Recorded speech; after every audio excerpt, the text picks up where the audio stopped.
Clive. I'm the founder of PlaceDashboard. We've been trading for about 4 years. What we do is we help asset owners, particularly in retail, understand their performance of their retail locations.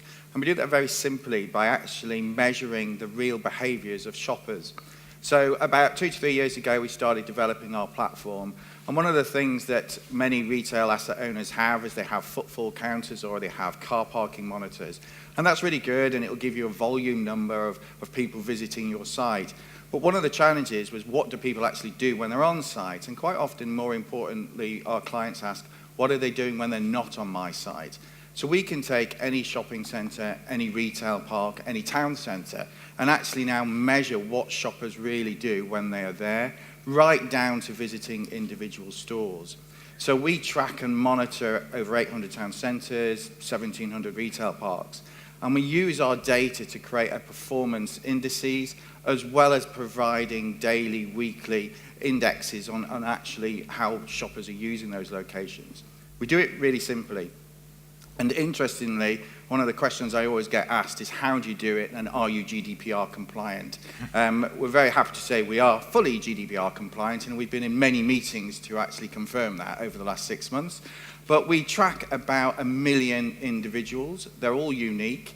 We don't have any of their personal data whatsoever, and we get GPS locations from anonymized, hashed phones. So we don't even have the phone identity. We get that data from certain apps such as travel or weather apps. But what we do get is 3 billion location data points a month. Just to put that down, that's 300 million a day. And we track nearly 20,000 retail locations every day. All of those 300 million hit our servers on a daily basis, and we then work out where that phone has been. We have a hash on every single data point, so we can now build up behaviour patterns. So we can see if a phone appears at a retail park, then goes to a town centre, and then may appear at a cinema. And over time, our algorithms build up very detailed and granular behaviour patterns. So one of the pieces of work we've just done for Westfield is to actually see whether their catchment grew when the new John Lewis store actually opened. And one of the things we found was that actually their catchment area didn't grow, but dwell time in the shopping centre did grow. And in fact, the number of shopping visits made by their audience in total also grew by 7%. So because John Lewis had opened, bizarrely, their shoppers started to do more shopping. So we can also then look at behaviour patterns. So if they're a John Lewis shopper, which other John Lewis stores do they go to, and which ones have they stopped going to because the new one's opened?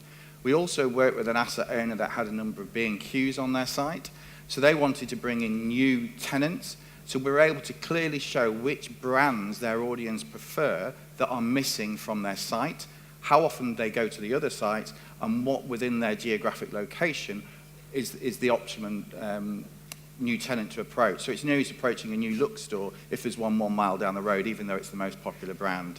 We also use our data for leasing negotiations, because we can show what share of all, for example, a Next store, if you have a Next store on your site, we can show what share of shopping visits your store is getting versus all the other Next stores, as well as what share of all shopping visits you're getting in the total clothing category by geographic location. So our data is pretty deep.